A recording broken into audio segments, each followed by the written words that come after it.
Welcome to the Future Christian Podcast, your source for insights and ideas on how to lead your church in the 21st century.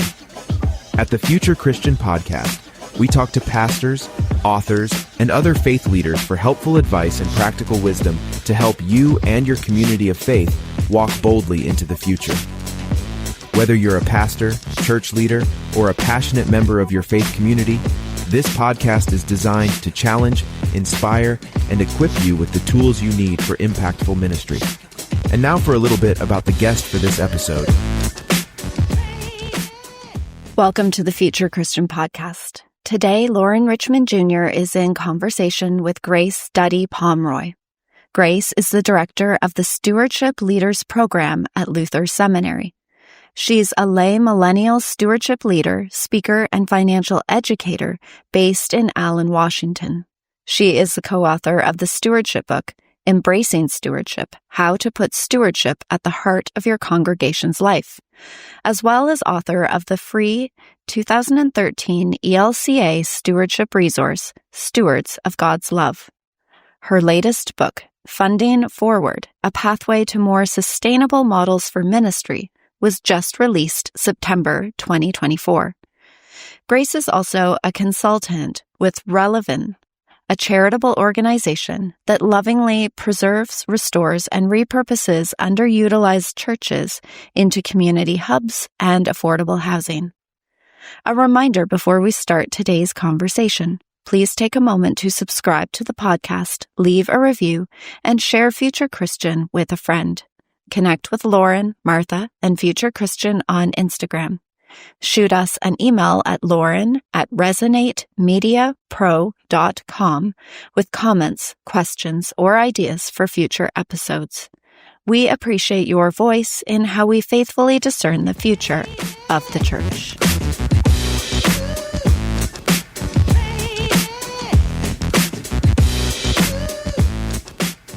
Hello and welcome to the Future Christian Podcast. I am Loren Richmond Jr. and I am pleased to be welcoming today Grace Duddy Pomroy. Hello and welcome to the show. Thanks so much for having me, Loren. It's great to be here. Yeah, looking forward to having this conversation. Is there anything else you want listeners to know about you? No, I feel like the bio is enough. I really like to let my work speak for itself. Well, tell me this, I guess, since we haven't discussed it. What part of the country are you coming from today? Yeah, that's often where people get a bit confused because I work remotely for a couple different organizations in different parts of the country. So I live out on the Olympic Peninsula in Washington. So I'm near the Olympic National Park, about an hour away, in a tiny little town called Allen, Washington, right on Puget Sound. Wow. And it's so small that I think sometimes we begin to wonder, especially here in the springtime, if there are more seals than people living in this area. Wow. That's great. That's great. Well, glad for great internet, I guess, then, all right? Absolutely. Well, share, if you would, kind of about your faith journey, what that looked like in the past and what that looks like today. Yeah, I was so excited to answer this question with you because I've had a bit of a mixed faith journey, been a part of a variety of different denominations. I grew up in the Assemblies of God and really valued the Pentecostal tradition, but coming of age began to have a lot of questions. And in the church that I was a part of, there were some adult lay leaders that when I came to them with some of these questions about the faith and particularly about the Bible, because I'd always been so interested in the text, they told me that it wasn't right for me to ask those questions. And just getting that door slammed in my face as someone who was intellectually curious was really hard for me, especially because this congregation had really lifted me up as a leader from a young age, inviting me to pray, inviting me to give sermons, even when I was a youth. And so having this door slammed in my face caused me to ask a lot of questions. And I actually ended up in the Lutheran Church because I went to St. Olaf College. I went there because I saw that they were interested in intellectual pursuits about religion. They also had a great music program. I had been singing in a choir. And so I went over there and I promised and vowed that I would never become a Lutheran. That's what I told all of my friends in college. That would never, ever happen. But what I found through generous relationships and through working at a Bible camp was that tradition allowed me to ask questions, that I was allowed to sit in the question as long as I wanted to. And in fact, we encouraged others, and particularly campers that I was working with, to really dive into those questions together, not to look for the easy answers. Lutherans are a both and people, and that really appealed to me. And so over the course of about, nearly a decade, kind of began to befriend and then slowly kind of become a part of the Lutheran Church. But that was through many different other denominations to get there. So I'm very grateful for the rich gift of different denominational experiences, Baptist Church and others, that really led me to the place I am today, and grateful to hang out with Lutherans while that's available to me. Yeah, awesome. Thanks for sharing all that. What has been a spiritual practice that's been meaningful for you? And, if you're willing to share, is there anything that you remember from your youth in the Assemblies of God that still is meaningful for you, perhaps? Oh, yes. For me, Bible reading has always been the most meaningful spiritual practice. In my youth, I was very into it. I was committed to reading 3 chapters of the Bible every single day, and I was extremely regimented about it.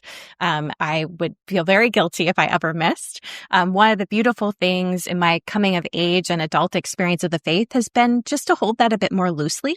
To know that sometimes when you're reading scripture in the morning, one verse is enough to dwell in.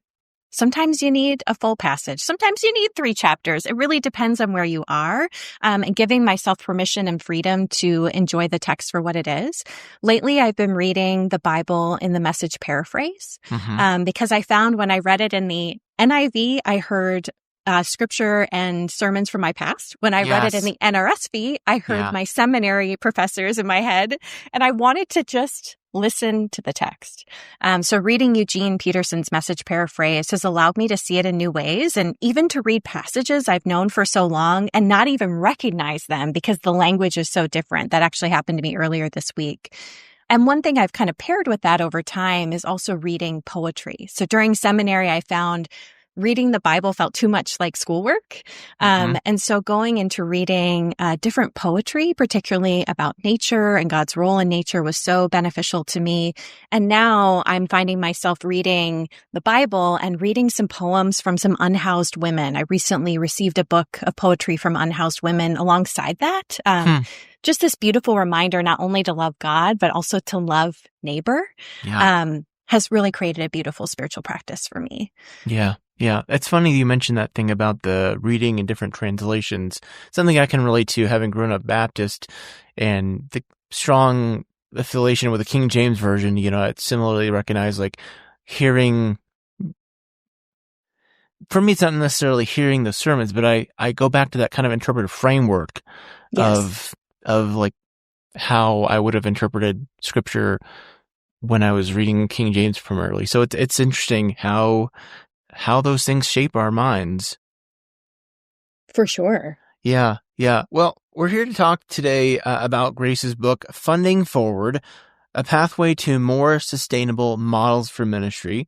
And I was really intrigued when I came across this book and excited to talk about it, because I think this is such an important conversation for churches today, especially as we think about church does not seem to be a growth industry. I love that phrase. In many ways, I was just at a church in the Midwest this week, very old historic church, beautiful building, huge historic campus. But obviously I don't think in any way, and I just did some research on them, looking at their pledges, there's no way in the world their pledges could support or sustain the building. But thankfully they had several different community organizations and some denominational groups using the building that I imagine has greatly contributed to their sustainability and continued ministry. And thank goodness, because as my friends know, I'm someone who loves beautiful church buildings, and there's a Presbyterian church just down the street, even more grand and historic and beautiful, at least from the outside, if I can say that had closed, I think, and is likely to, I think, turn into luxury condos, which to me is a crime, but that's another conversation. So I think these conversations are essential about how to make churches and church ministry more sustainable. So I imagine you had a similar kind of like, oh my goodness, like tell what was your kind of moment of like, I need to put this on paper. Sure. So I actually came to this process from the people side and less from the building side. And the building piece has been coming to me slowly over time. I share at the beginning of the book a really impactful moment for me in my own ministry journey. I was actually teaching pre-retirement seminars to pastors. And in one of these particular seminars, there was a gentleman who came with his father because his father mainly spoke Spanish. So he was translating the entire pre-retirement seminar, which in and of itself, he should have been paid way more than me for that day because he was doing the real work. Yeah. But needless to say, as I got into conversation with this person, I realized that he was a first call pastor. So he was in his very first job out of seminary. And he had been put into a really interesting situation. He was struggling to find a call and was kind of getting a bit desperate. And when one congregation contacted him, they said, great, we'd really love for you to be here, but we really need you to work 3/4 time. But in reality, what we mean by 3/4 time is actually full time at a 3/4 salary. And he was so desperate to take this call. And I feel for him because I know what that desperation feels like. And so he jumped right in. And by the time I met him, he was a couple months in and I could already see the burnout even after a couple of months. And I began to wonder, is there a way we can do this work that doesn't put all of the financial pressure onto the shoulders of the ministry leaders who are serving that community? Is there a different financial model that creates a pathway forward for us that does not include that type of pressure, not only for the ministry leaders, but also for the community itself? And the more I've been digging into this more work, the more critique I have of our current financial system in the church and how much pressure that puts on individuals to be the only thing holding up their church's budget. Yeah. There's been, and I imagine you've come across much of this it's bigger conversation that we probably don't have time for today about, institutionalism and the volunteer society and how our institutions are structured. But I think this is an important part of that conversation. And it is. What I appreciated most, I think, about when I read your book is that it really was, at least as I read it, you really made a strong attempt to build a spiritual, theological, philosophical foundation about why this is important and some basic, again, foundational points. And I think one of the things that pleasantly surprised me, I'll say most, and I don't want to discount, like sometimes we just need like a real practical, like, how do I start this? But I think in this space, it's really important to build a spiritual, theological foundation because I'm sure you've seen it as much as I have. Like the cart can get in front of the horse. And if we are not careful, like the work of the church can just be purely economic based. Like we're existing just to like make money or whatever. And I don't think that's what you want. So you say in the book that spiritual practices, when you surveyed pastors and other leaders doing this work, you were surprised, if I remember correctly, you were surprised to read that spiritual practices were the most commonly referenced things as part of the process of undergoing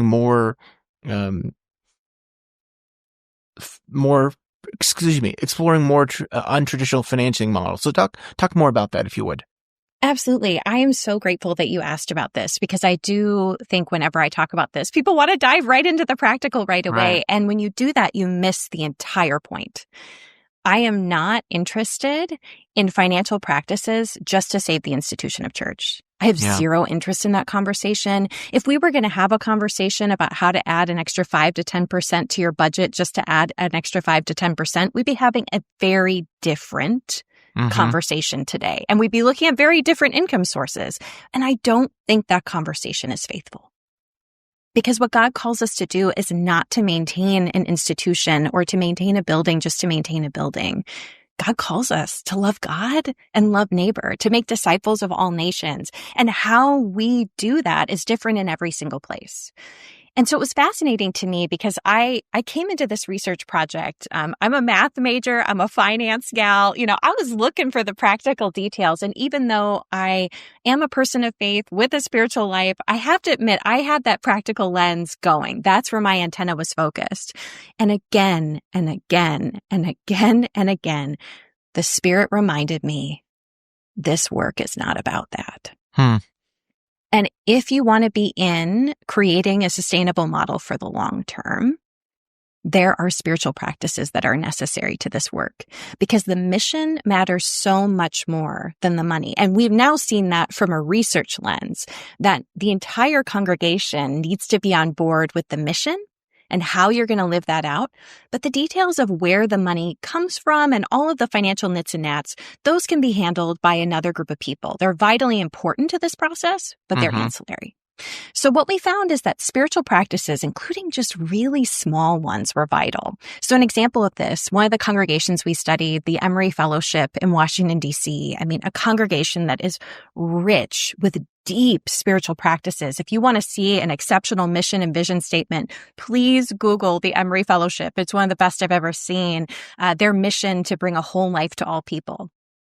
They decided to take on a project and really discerned that this was a call from God from them to take on a project of building affordable housing.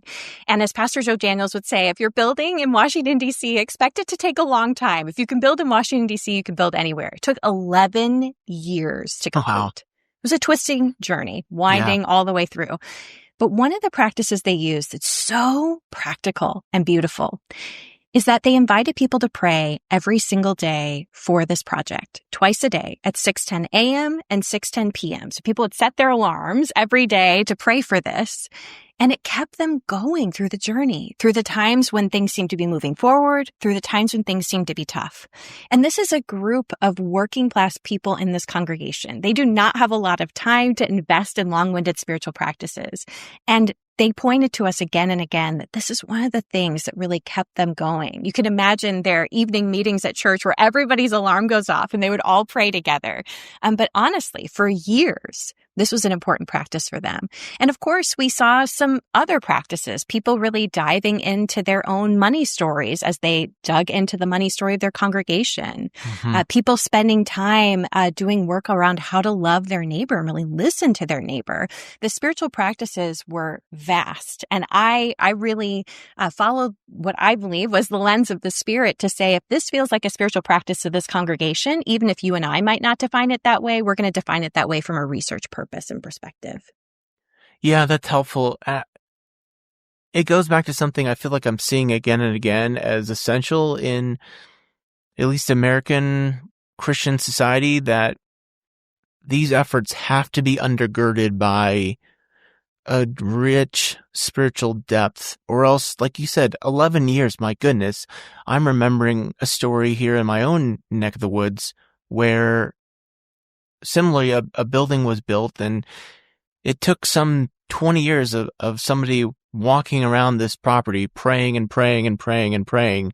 And today there's a beautiful building that has some 60, 70 low-income housing units with more on the way. And again, if we were looking for quick fixes and instant results, would never have happened without some discipled, disciplined, dedicated, what else word can I use there? Commitment Yes. to staying through it. It's so a great vitally story. important. Yeah. So you kind of stole my next question there, because I was asking about mission mattering more than money. I'm curious, have you seen the opposite? What are some examples of where churches chased money, and they found that it really didn't align with their mission?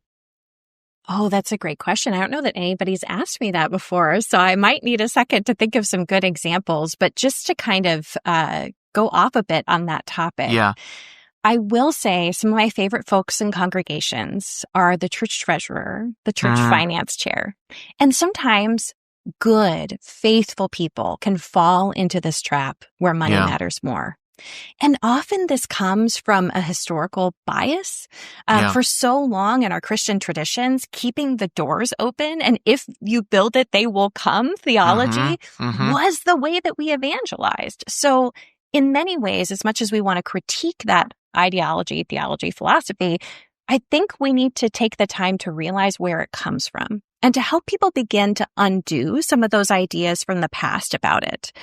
I think where I see this come up poorly around money, I think about an example I heard of recently of a congregation that decided, I don't know if they closed, but they definitely decided to sell their building. And they decided to sell it to the highest bidder. They didn't care what it was going to be used for and really focused on chasing the money in that situation. Now, in their case, to be fair, they did decide that much of the proceeds of that sale would be given away.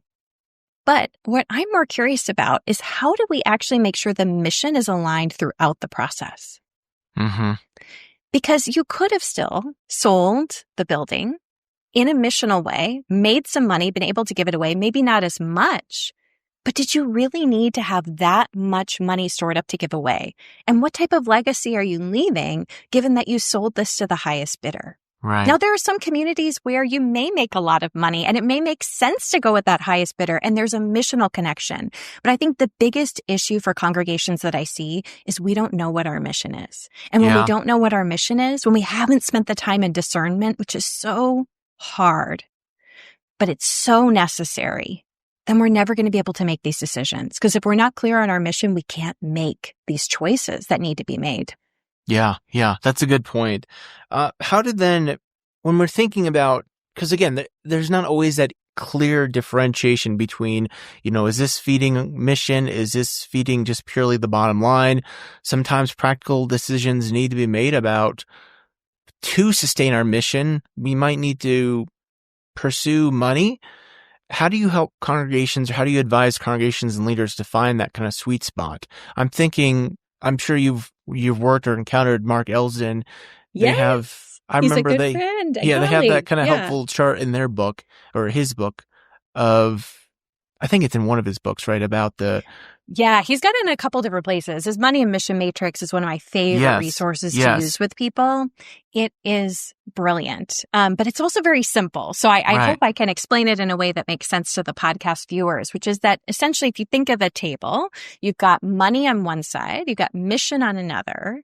And what Mark would say, which I think is so vital, is our goal is not always to have the money-making piece come first. Because that's what I think when people initially read Mark's work, when they initially read my work and other work on this topic, they think we're only looking for money-making pieces.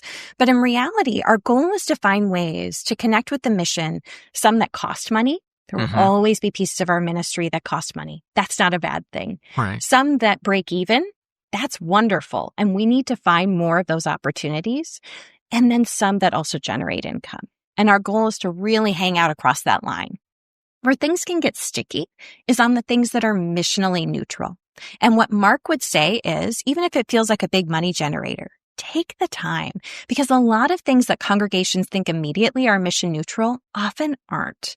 They either can be really missionally related if you take the extra step, or there's some things behind it that make it not missionally related.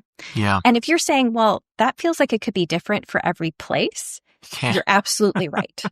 You're absolutely right, which is so vitally important that we remember that there's not one way forward, which is why I get a little frustrated sometimes when affordable housing is the immediate thing thrown out to every single congregation. Sure. It is a vital need in our church and world today. Love it. But that's not the right opportunity for every place. Right. Yeah, that's a good point. And it speaks to the importance, as you say, I think again in the book, of listening and discernment. I'm reminded too, I can't remember the quote. Perhaps you can tell me who said this. It's somebody famous and I'm kicking myself that I can't remember who it is, but I think it was like a Covey who was like, there cannot be mission without margin. And I feel like that's something churches don't really get. No. And yet COVID taught us that. Yeah. COVID taught us that.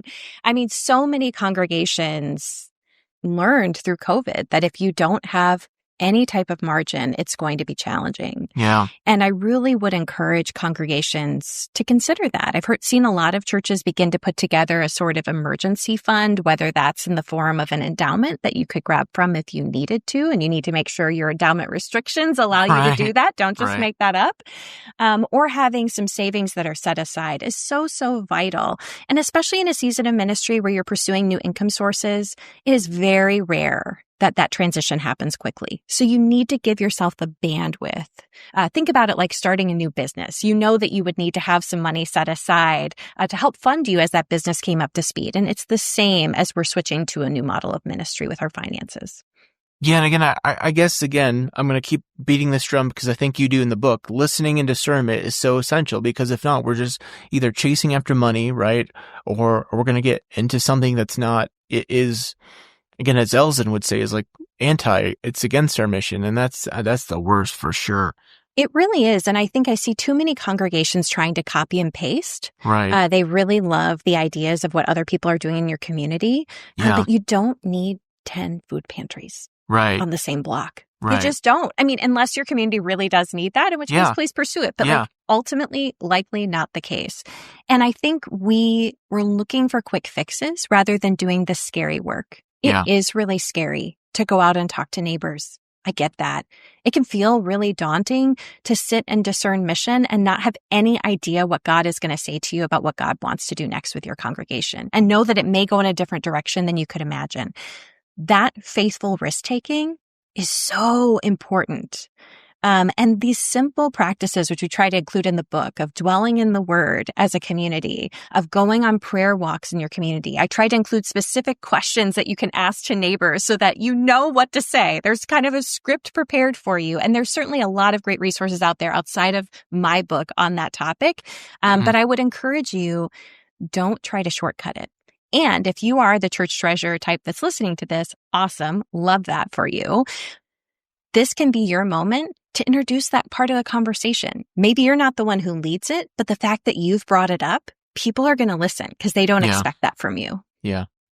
Yeah. And again, we'll keep repeating this too. Like you're a math person. You're not someone who's just going to like pretend numbers don't matter. Not at all. So she's a math person, folks. She understands the importance of keeping records and understanding true costs. So let's start to transition this a little bit to the practical. But I think this kind of question or topic really gets to that, because it's an important step of how have you seen churches, how have you coached churches to grieve the past and celebrate while also making space for the new? Because I think what can always happen is, and I think you say this in the book, right? We can see the past, we can label the past as bad, or some effort in the past as bad, and think, well, these new efforts, this is the good. Which again, really is going to rub some folks the wrong way if they've been in the church a long time. I think I've made that mistake at some point in my career. What have you seen do well there? Oh, I'm so glad you brought this up. This has been my absolute favorite, most life-giving part of this work as I've been working with the book now that it's been published with different groups. This is so necessary. And the great news is, for most pastors, this is right in your wheelhouse. Yeah. This is right in the sweet spot of your wheelhouse. So one of the things that I like to do with congregations around this, if you'll permit some examples, is I really like to dwell in a text that most congregation members probably have never seen, or if they have seen it, it's been a while. I really like to dwell in Ezra 3. This is a passage that one of my colleagues at Luther Seminary, who's one of our Old Testament professors, Cameron Howard, brought up to us around lessons in innovation. And one of the beautiful things here is you see this temple being rebuilt, and you hear the weeping for joy and the weeping for the past all happening at the same time. And what I like to imagine is that there are some people who are doing both. Yeah. So what I often remind congregations is you don't have to finish your grieving process before the hope can begin. We have permission to feel both feelings at the same time, and to change in the middle of a meeting how we feel. That's totally okay. We can go back and forth. And one of the activities I like to use is one that Faith Lead has developed around longings and losses. So encouraging people to spend some time lamenting things from the past that they have lost. But one of the most important questions in it that I really, really love is, I think, question number 3 in the 4 questions, which is, what is something from the past that was good, that you might need to let go of to create space for the new future? And this is where I have found the most powerful moments happen. I still remember a group that I was working with in Washington last year where we did this activity. I invited everyone to write it on a Post-it note. And then everybody lifted them up. Sounds a bit cheesy, but go with me. And we said a prayer over them. We gave thanks to God for these amazing, beautiful things, for these Bible studies, these spaces in our congregation that had been so important to us and been such a source of spiritual growth, while also saying, we're going to let these go for a time. And we're creating space for what's to come. Because if we have too much on our plate, there's no space for the growth. And it doesn't mean we're letting go of good for the better. It just means we're letting go of what was good to create what's good in this season. And both things can still be good. We can celebrate those things of the past without letting them rule over us. Yeah, that's a great point. So often, I think of church spaces so often as being, whether it's a church space or something tangible, tactile, can so often have great memories and important memories, important ministry attached to those. And it's real hard for someone who made a donation or whose parent was involved to just, and I think it's so important for the grieving process. And I guess we could say otherwise, like in so many instances, like a building just getting sold and demolished, like that's not good for memories either. So this is a more perhaps faithful way and a meaningful way. I want to jump to what you call your rocket ship model, because I think this is really applicable here. So in the latter end of the book, you kind of talk about 6 practices that came up most consistently in your interviews. And if it's okay, I'll just read them here. You talk about openness to change, generosity, focus on mission, lay leadership, pastoral leadership, and partnerships or community relationships. And as you lay these out and kind of quantify the data, you note that, interestingly enough, it kind of looks like a rocket ship. And again, as I understand it, like you make the point that with these principles in place, you can really become, your idea can take off. So talk more just about how you've seen this kind of take off and grow for congregations. Sure. Absolutely. So in my experience, when I was working with congregations around this prior to the research project, this is where they got stuck. Ideation is never an issue for most congregations that I talk to. They've got tons of ideas, not always grounded in the community, but they've got tons of ideas, which is beautiful and faithful and lovely. Let's live into it. But once those ideas begin to become a part of the broader conversation, once we start putting them into action, once we start hitting some roadblocks, that's where people were getting stuck. And so we wanted to talk to 12 congregations who had done this work successfully. Again, I'm using that term loosely. And they would agree that that's a loose term, but successfully from a missional and financial perspective to see what they learned. And we were so excited to see the practices that came up. I was most excited to see that partnerships and community relationships was the foundation of this work. Churches often assume that they have to do this work by themselves. And in my experience, I am not a psychologist or a counselor, but I would say a lot of this comes from a feeling of failure on the church's part. They think it's an issue that they need to fix before no one else notices. And it's so challenging when we stay inside of our enclave, and it's really not something we're able to do if we just stay inside of our own space. And it's funny to me, so many congregations, when I have this conversation in a kind of a synod or a denominational setting, it's amazing to me how many congregations right down the street from one another don't realize that they're engaging in the same conversation because there's so much shame and embarrassment. So I encourage these partnerships and community relationships. And in our experience, these partners came from really unexpected places. I think about one of our congregations we studied in Fort Worth, Texas, where the landlord was a key partner. And this landlord was not a person of faith, but this landlord actually decided to give some additional rental space to this congregation who was already renting space from them for free. Wow. because of the particular piece that they were doing. And I think about in other situations where a congregation was looking to expand their childcare ministry, and it turned out that government partners of all people were the people who really helped to set the table. And I'll never forget listening to this story from this congregation in Chicago. They were so nervous to go sit with these government leaders. They had their whole talk prepared. They go and sit down, start their conversation, and 2 minutes in, the person sitting across the table says, "Wait, you're talking about Concordia Ministries? My daughter has been a part of your childcare center for years. I know your mission, and I'm ready to jump in." Wow. Which I think underscores a couple of things. One, God is here. God is up to something in this space, and we have to listen for what the Spirit is doing. But I think beyond that, there may be partners already in your midst that are completely untapped. Yeah. And this person didn't even know that they had been connected to the community. So next time, maybe do the research, but also this is so exciting to see. Something else we really enjoyed was seeing that lay leadership and pastoral leadership came up the same number of times. Too many pastors I know think they need to be a superhero and need an MBA to do this work. And while there are certainly pastors with MBAs who do this work incredibly well, there are also a lot of lay leaders in your communities that have gifts that they would love to use. Speaking as a lay leader myself, I think too often we get tapped in one particular way, or we're invited to one particular way of engaging in the church, and our other gifts languish because nobody asks. So this is a really great opportunity to partner and to ask for help. How empowering to have the pastoral leader say, "I'd really love your assistance with this.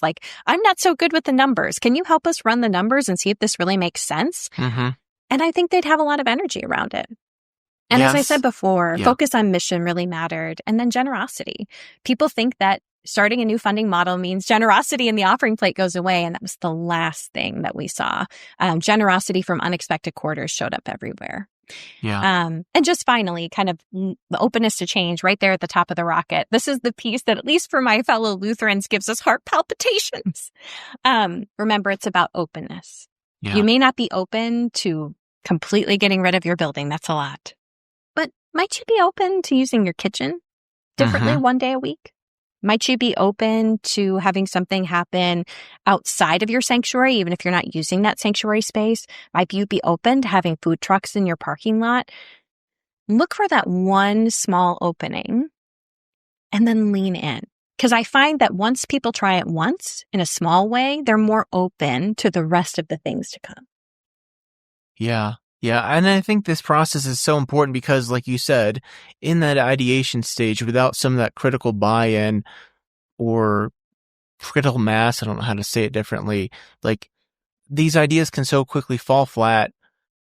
Folks then get discouraged, and that kind of reinforces this resistance to trying something new, trying something again.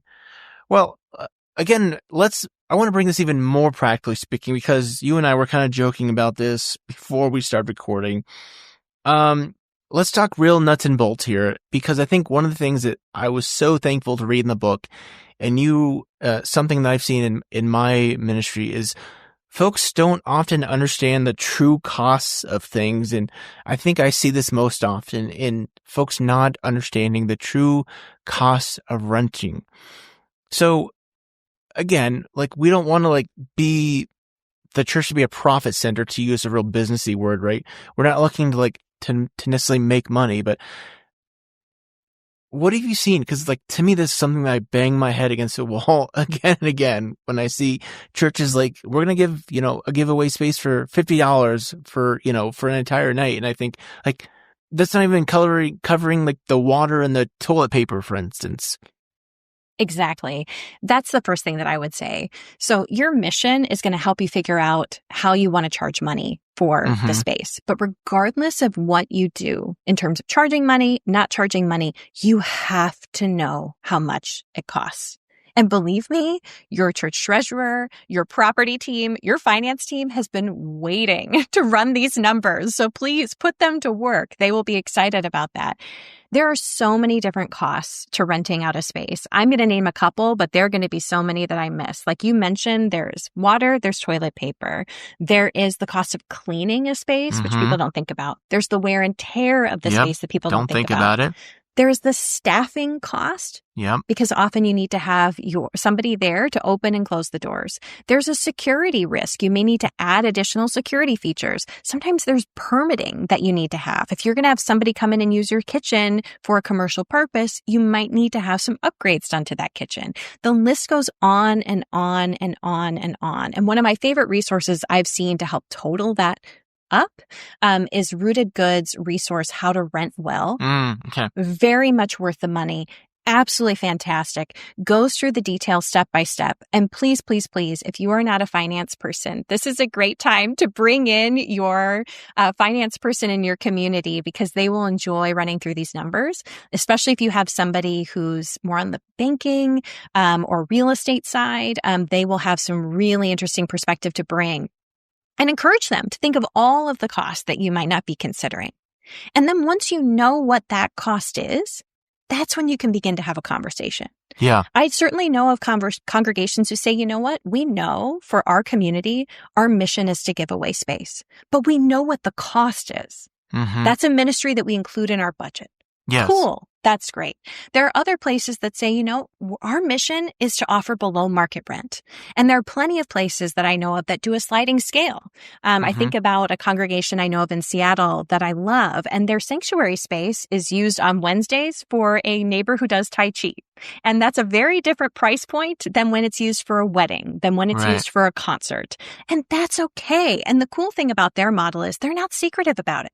Every single person who comes through their doors knows there's a sliding scale. They know that they may be offsetting someone else's rent, and they appreciate being part of that economic model. They actually talk about it as kind of a faithful economic model. And I think it's beautiful to see how that works. But if you don't know what the cost is, you have no idea. I also want to say, a common misconception that I see is people say, well, what about AA groups, for instance? And what they don't remember or don't know is that actually an AA group, part of their particular process is that they need to pay for the spaces they use. Now, I'm not saying they're paying a lot, but they need to pay something. And so actually by taking away that opportunity to pay for that space, you're actually taking away a piece of their healing process. Yeah. And that's true with other things as well. We value the things that we pay for. And when you allow certain organizations to come through, not understanding the cost of renting out that space, they're going to treat the space differently when they have some money invested in that process. And again, your mission, your community will determine what that charge might look like. But please, please, please understand the costs. Yeah, I'm thinking of one church where I had a conversation with one of their leaders. They're renting a community garden, but the guy who was talking to, I think, was the treasurer, and he was like, we're paying more for water than they're giving us in rent. Yes. You know, because it was a big garden. Something else I was thinking about too when comparing just the cost of rent. I know I had this conversation with a pastor in my area when he asked me, like, hey, what should I be charging this church renting from my church? And I said, hey, look, like at that time, like I was doing church in a public school. And I was like, look, this is what the public schools are charging me for 4 hours a Sunday. And it includes like costs of staffing, cleaning, et cetera, utilities. So I said, hey, like you're not even charging like a quarter of that. Like maybe you could bump it up a little bit and then just tell the other congregation, like, hey, with this additional funds, like I'm going to be able to improve the cleaning or what have you. Yeah, I think that's so vitally important. And I think people assume it's an either or. Either we're going to charge full market rent or nothing. Right. And there's a huge chasm in the middle. And if you don't know the data of market rent in your community, which by the way, Google can be your friend, at least for an initial blush at what that number might be, you're doing yourself a disservice. I think about a congregation that I heard about from a student who was renting out to a preschool. And they were paying, the preschool is paying less per month in that community than I paid for my first apartment. And I was like, how is this possible? I was just laughable. And I couldn't believe that they had never done that process to understand the cost or to understand what rents look like in their area. And again, you don't need to charge full market rent, but if you don't have that piece of the data, that piece of the puzzle, you can't make a solid decision. So and we're kind of running along on time, so hopefully you're okay. But I think this leads into the social entrepreneurship model. And I think one of the key points in social entrepreneurship that can be a challenge is like this not, how do I say this? Like you just said, like not accounting for true costs. It kind of goes back to this previous conversation of like, if something can't really be done at a fair cost, or how am I, I'm not sure how to say this way, like, then maybe it shouldn't be done. Does that make sense? Cause I'm thinking like, do you remember like when I was studying this years ago, there was like a story out of Harvard or Stanford Review, whatever, about like this nonprofit who made this like salad dressing. Do you remember reading the story? And it was like, I don't, but keep telling. It was something like, they made this salad dressing for their nonprofit, and they're like, oh, we made this for $3.50 a bottle or something. Like, well, this is a great deal. Like, this is cheaper than you can buy on the shelves. And then someone went back and like realized like this is actually costing them like $90 a bottle or something just stupid, ridiculous like that. So when churches think about like, can we do a social entrepreneurship or something to bring in some additional revenue? How do you advise churches to be like, hey, look, the actual costs, like you can't do this. If a preschool or something can't like pay what it's going to cost to maintain even their space, for instance, like how do you say like, hey, this is a good idea, but maybe something you shouldn't pursue? Yes, that's why I think it's so important in the ideation process to consider a variety of ideas, a variety of different scenarios, and to really listen deeply in your community. I think about one of the congregations we studied in Gulf Shores, Alabama, and two of the ideas that emerged as they were listening was childcare and also was new entrepreneurship spaces. Yeah. And they, of course, like any church, leaned into childcare because that sounds really fun, and they did the math. And it just didn't math for that particular community. Again, I'm not saying that doesn't math in general, but just for them, it didn't. And so they decided to lean into helping small business owners in their community. And it actually was really deeply rooted in their mission. And it's been exciting to see now, a couple of years later, they've got all these spaces rented out in their congregation. And now one of the people that they're going to be renting to, one of these small businesses, is actually a daycare center. So it all kind of came back around for them later. But if they had just leaned into childcare because it felt like the idea they wanted to pursue, and it felt like what a church should be doing, which I think is always the enemy, it wouldn't have made sense. It wouldn't have made sense long term. And so that's where I think coming back to the discernment process, the listening process really, really matters. Where I see a sweet spot for congregations is when you've got an underutilized asset. It doesn't always have to be your space. It can be an underutilized staff asset, a leader asset, whatever it might end up being. And then what is the community doing and what is God's mission up to? That's where those sweet spots emerge. I would also say with that social enterprise example, what I often see is congregations want to meet a community need without also looking out at other partners in their community. So yeah, I'm going to sell my salad dressing at $3.50, but what does that mean for other salad dressings that are out there at $5? I see this with churches who want to start cafes, and there's a cafe down the street that they're now taking away business from. Yeah. What does that mean in your neighborhood? Just because they are a Starbucks or another name brand doesn't mean that you should be taking away business from them. So how do you have an open conversation about what's needed in the community and partnering with neighbors who are already doing this work? Because God is already up to something in your community. And don't rush into starting a social enterprise just because it sounds like the fun, cool new thing. We have to make sure it pencils out on paper.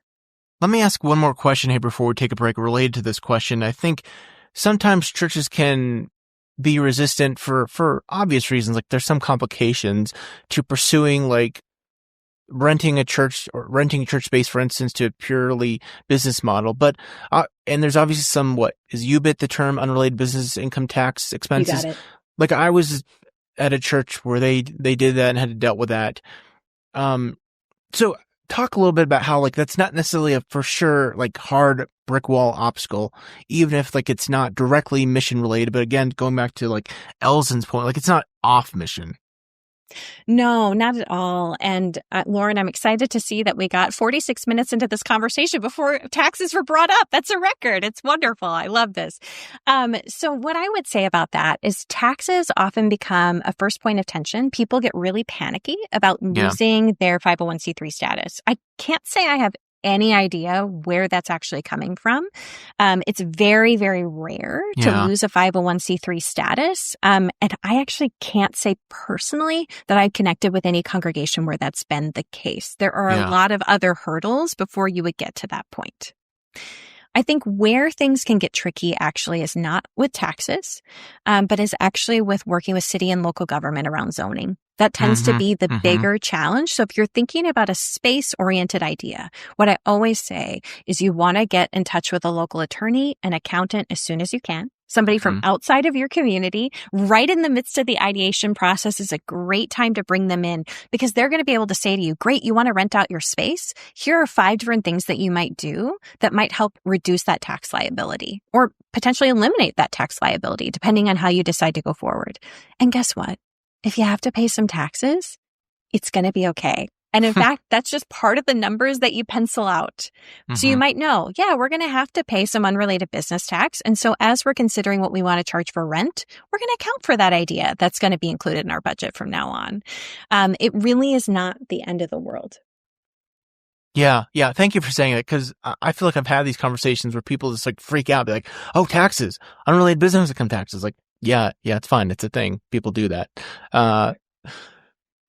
Not a deal breaker, but it speaks to the importance of like your rocket ship of doing your due diligence before you get into these conversations. Make sure you're giving a true cost of rent. Cause like you said, you want to do some legwork with a lawyer perhaps or accountant to make sure all your I's are dotted and your T's are crossed. Well, with taxes, that's the most fun thing about this conversation, right? Let's leave it there and take a break. The book is Funding Forward, A Pathway to More Sustainable Models for Ministry. Highly recommend it. Let's take a break and come back with some closing questions. We are back with Grace Duddy Pomroy, and thank you so much for this conversation. I hope it's helpful for our listeners. So some closing questions we always tell folks you can take as seriously or not as you'd like to. I feel like I should ask these from like a financial point of view. But if you're Pope for a day, and again, think about like you can imagine yourself as the literal Pope. You can imagine yourself as like, the ruler of Christendom and be as seriously or as not as you'd like to. But I'm just curious, like what if you had some authority for a day, what would you like to do with that day? That's a great question. I also have to say that I am so glad I am not the Pope. I really love my position as a lay leader in the church. It gives me a lot of flexibility. And when it comes to church administration, being in the peanut gallery is so much fun. So no thanks is probably what I would say first. But if I were forced into it, I would just encourage more time in listening and discernment. Less doing things and more time listening and discerning. Good. A theologian or historical Christian figure you'd want to meet or bring back to life? I struggled a bit with this question because I feel like my answers are too generic. My first, of course, idea was I would love to have a conversation or really actually just listen to a sermon live by Dr. Martin Luther King Jr. That would have been incredible. His sermons have been so important to me. But honestly, as I thought about it more, I wanted to twist the question a bit. I was chatting with a group last night of clergy and lay leaders, and we were dwelling in the Zacchaeus story. And I think I'd really love to have a conversation with Zacchaeus. Interesting. I would love to sit with him, to hear what that transformational experience was like for him, to hear how his life changed after that moment. And we're both finance people, so I think we would have gotten along very well. Right. Yeah, that's good. That's good. What do you think history will remember from our current time and place? Yeah. I was reflecting on how when we look back at the past, the more recent American church past, so I think about the time not too long ago when we had to shift from being dependent on being government supported in the church to actually being supported by tithes and offerings. And funny enough, we don't remember their fear and their panic around that moment. But we do remember the new model that they set forth for us. And I hope that that's what history remembers here, that there was some trepidation in the midst of change because it gives people in the future permission to feel that fear as well, but that we charted a new pathway forward, that we leaned in to the biblical text to spiritual practices and allowed that guide the way to what we created next. And I think people remember more about what we created and less about the decline, which is what we seem to be so obsessed with talking about. Yeah, that's a good point. What are your hopes for the future of Christianity? Oh, my hopes for the future of Christianity are wide. I think the gospel has so much prevalence today. It is so meaningful and necessary in this moment to bring hope, to bring grace, to bring mercy. And I would love to see us focus more on that than on the details of decline, on the differences that we have in our communities, but really to lean into the power of the gospel and to the transformative experiences. I had a conversation last night with some lay leaders and clergy leaders from different denominational traditions about how they had experienced God. And those are the types of conversations I want to spend more time in. Absolutely. Yeah, I love that. Okay, I'm going to throw one at you here because you're a finance person. I feel like I got to ask this. What is one thing you would tell churches, again, in the financial realm, to stop doing like immediately, and one thing you'd tell them to start doing?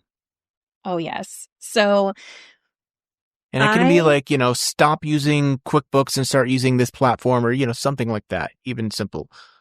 Oh, I might not even go down that far of details, but one of the things that churches do that particularly annoys me is what I have sometimes referred to as death by 1,000 cuts budgeting, where we tend to just make tiny little cuts to every single area of our budget, hoping that eventually brings us back into the back into the black again. Sorry, back into the black. Yes. That doesn't make any sense. Yeah. When we are in a point of being in the red, I think that's where we need to have some really clear discernment conversations. And so what I would encourage congregations to do when they see these things emerge is understand, why are we in the red in this moment? Why do we see a deficit emerging? Because there could be a variety of reasons. Maybe there was a death in the congregation of a big donor. Maybe there was a boost in our utility bills that we didn't expect. Inflation is a real thing. Get to know the reasons and symptoms behind it. Don't assume that year is a fluke, which I often see congregations do. Yeah. Spend the time and then say, what does this mean for us? What broader changes might we need to make? If we assume that this trend will continue, then let's make decisions with 5 years ahead in mind and not just make something happen for this year that kind of allows us to hedge our bets. Yeah. And I think that's where congregations get themselves in trouble. Yeah, that's good. One thing then to start doing. Yeah. So I think to start doing, I would take that different approach in the process. But I think the biggest thing I would encourage congregations to start doing is if you are seeing this decline in income, take it seriously that first year that it happens. Oftentimes I see that attendance trends will be ahead of our finance trends. So when you start losing different members of the congregation, your finances won't follow for a couple of years. So when you do see that pop up, that is the time to begin having this conversation, if not sooner. Because guess what? Creating a more sustainable model for ministry isn't just for those who are desperate. It's for everyone. So that's what I would encourage people to do. Yeah, it's interesting. We need to wrap it up here, but it is interesting how giving really has become a lag metric. Especially during COVID, like there was so much obsession about income, and income and giving really were strong during COVID. Yes, as people kind of like, I don't know, dug in and said, "Hey, we're really going to commit to something we believe in." Yes. It's fascinating. Well, thanks for going there with me. How can folks connect with you? Yeah, the best way to connect with me is on FaithLead. So you can find me at faithlead.org/funding forward is where you can find all of the different research. You can find a free chapter of my book. So if you're interested and you want to just feel it out before you buy, I totally understand. We also have an ebook of the research project that has a lot of our key findings. And what I have found is for the church treasurer folks that are a little skeptical, this can be a great perspective for them. Because hearing stories will only go so far. They want to see the data, and it's free. So please check it out. And then I would also encourage, I do some side work right now for an organization called Loren that is really passionate about helping congregations transform their spaces into community hubs and affordable housing. So if that's something that you're interested in, please check out Loren's work at releven.org. Awesome. Well, thank you so much for your time. Really appreciate the conversation. Always leave folks with a word of peace. So may God's peace be with you. Thank you.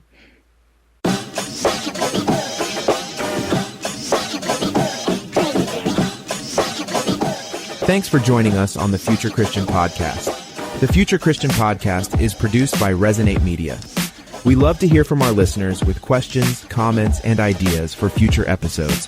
Visit our website at future-christian.com and find the Connect with Us form at the bottom of the page to get in touch with Martha or Loren.